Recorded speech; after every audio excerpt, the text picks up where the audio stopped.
Good morning students. Today we are discussing about organization of tissues. திசுக்களின் அமைப்பை பற்றி இந்த கிளாஸ்ல பார்க்கலாம். First one, introduction. Unicellular organisms like bacteria and protozoans are made up of single cells. Unicellular organism means the single cell perform all the activity of organism. ஒரு உயிரினத்தில் இருக்கக்கூடிய ஒரே செல் அதற்கு தேவையான அனைத்து பணிகளையும் செய்கிறது தான் நம்ம சிங்கிள் செல் ஆர் யூனிசெல்லுலார் ஆர்கானிசம்னு சொல்கிறோம்.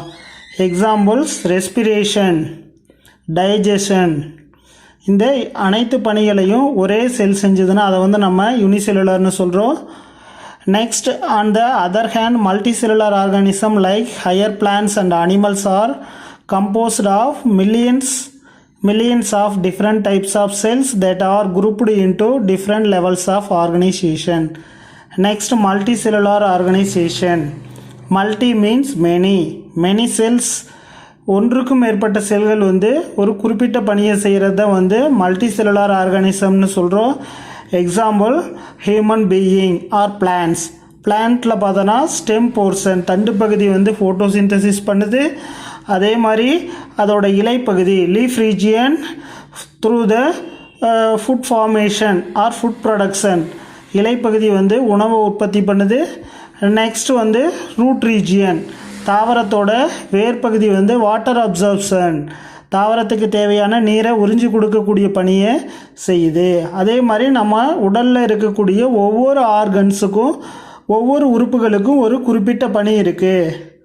So, human being is a multicellular organism. Next, multicellular organism have specialized cells, tissues, organs and organ system that perform specific function. These multicellular organisms are formed through the cells, first forming a single cells, again the group of cells forming a tissues. Next, a group of tissues forming a organs. Next, a group of organs forming a organ system. So the total entire systems are formed the organisms. Group of cells positioned and designed to perform a particular function is called tissue. ஒரு குறிப்பிட்ட பணியை செய்யக்கூடிய ஒன்றுக்கும் மேற்பட்ட செல்களை தான் என்னென்னு சொல்கிறோம், நாம் திசுக்கள்னு சொல்கிறோம். And organ is a structure made up of a collection of tissues that carry out specialised function. ஒவ்வொரு திசுவும் ஒரு குறிப்பிட்ட பணியை செய்வதற்கு தகுந்தாற்போல் அதில் ஒரு சில மாறுபாடுகள் அல்லது அதோட தோற்றத்திலேயோ அதோட செயல்களில் some changes are created. For example, in plants the root and stem, leaves are organs, whereas xylem and phloem are tissues. தாவரத்தில் இருக்கக்கூடிய வேர், தண்டு, இலை இது எல்லாமே உறுப்பு.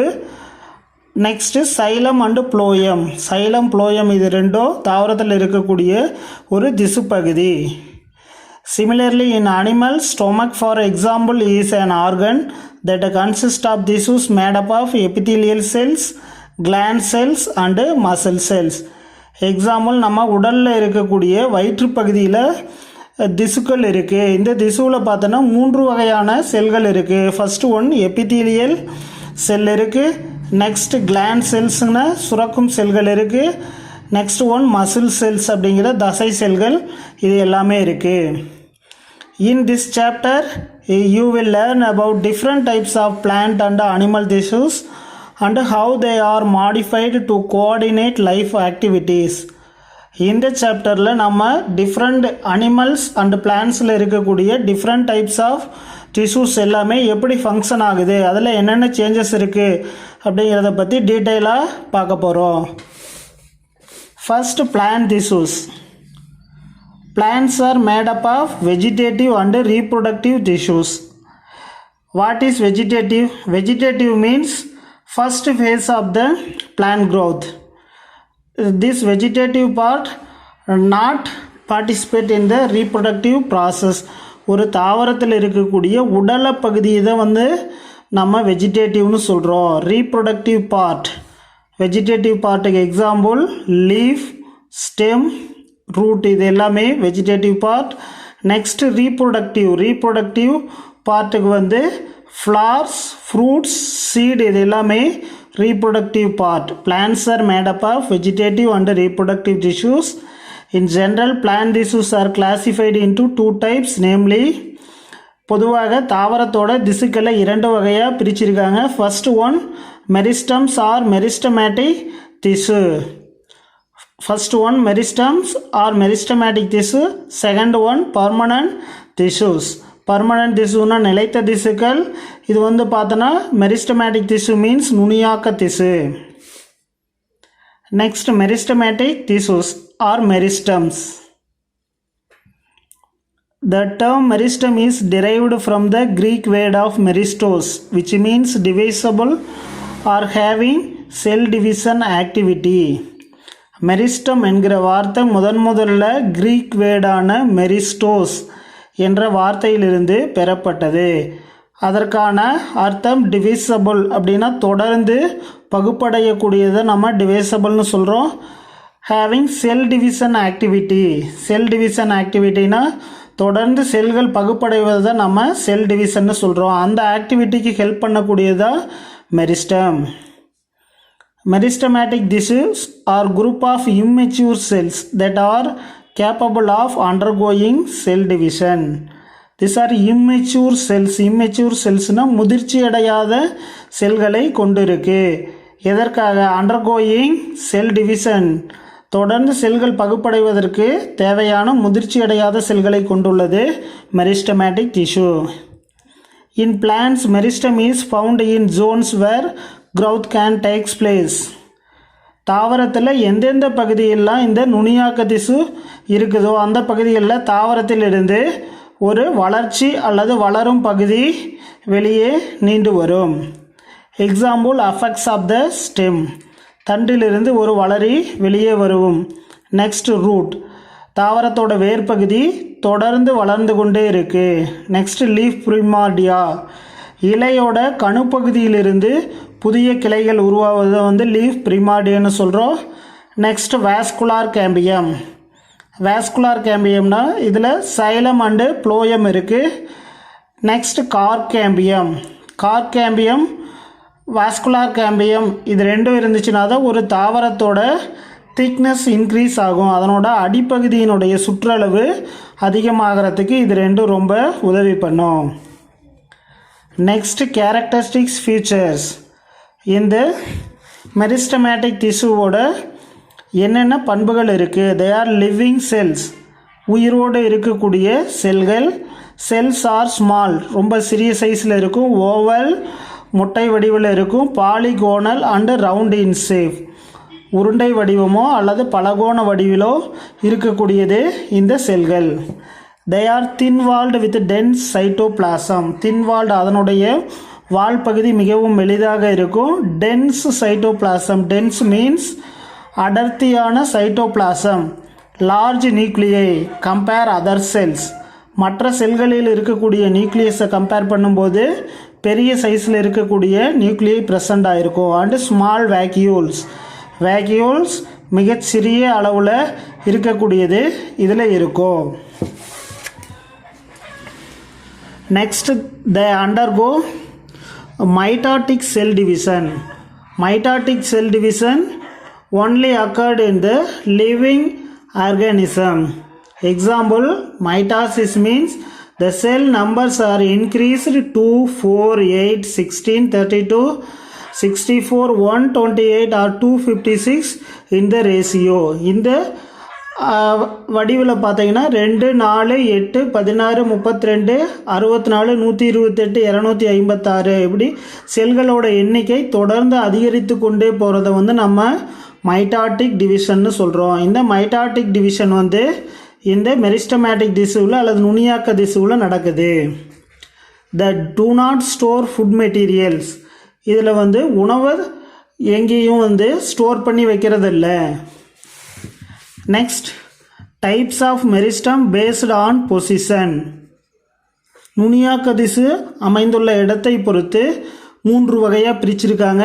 On the basis of their position in the plant meristems are of 3 types. மூன்று வகையாக பிரிச்சிருக்காங்க. First apical meristem, next intercalary, last one lateral meristem.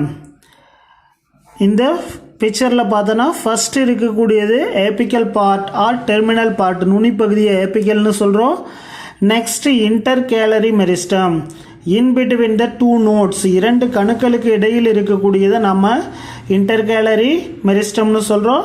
Next lateral meristem, lateral meristem means outgrowth or outer region.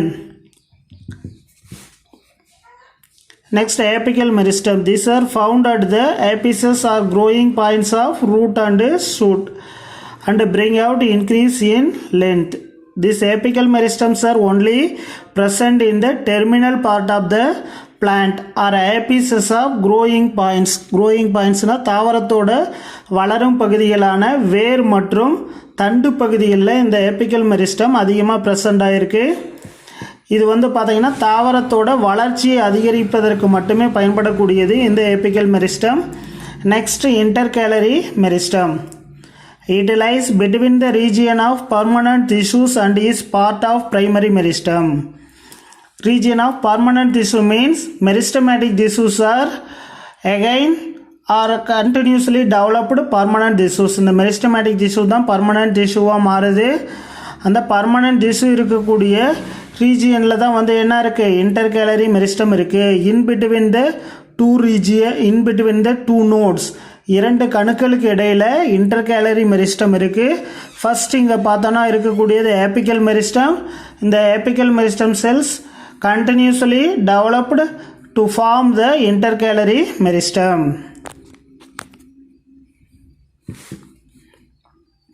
It is found either at the base of leaf. Example pinus.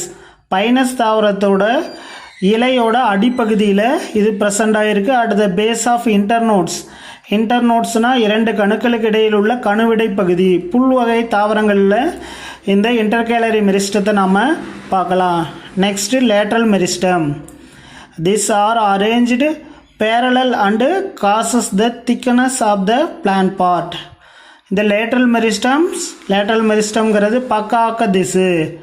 This are arranged பேரலல்னா அதோட அடிப்பகுதியினுடைய சுற்றளவு தொடர்ந்து அதிகரிச்சுக்கிட்டே இருக்கும்.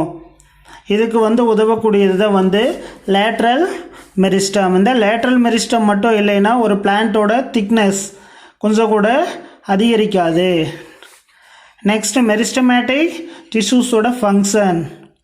Meristems are actively dividing tissues of the plant. நுனியாக்க திசு என்பது தாவரத்தில் இருக்கக்கூடிய தொடர்ந்து பகுப்படையக்கூடிய செல்களை கொண்ட ஒரு திசு.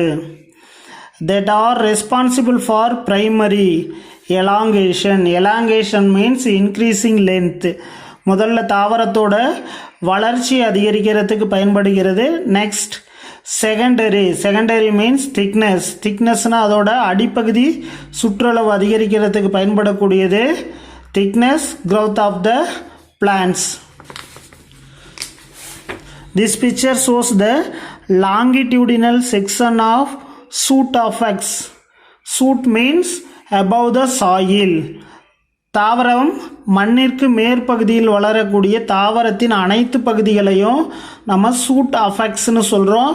அதே மாதிரி பிலோ த சாயில், மண்ணிற்கு அடிப்பகுதியில் வளரக்கூடிய அனைத்து பகுதிகளையும் நாம் ரூட் அஃபெக்ட்ஸ்னு சொல்கிறோம். இதில் எல்எஸ் மீன்ஸ் லாங்கிடியூடினல் செக்ஷன் தான் எல்எஸ்ன்னு சொல்கிறோம். Next TS means transverse section.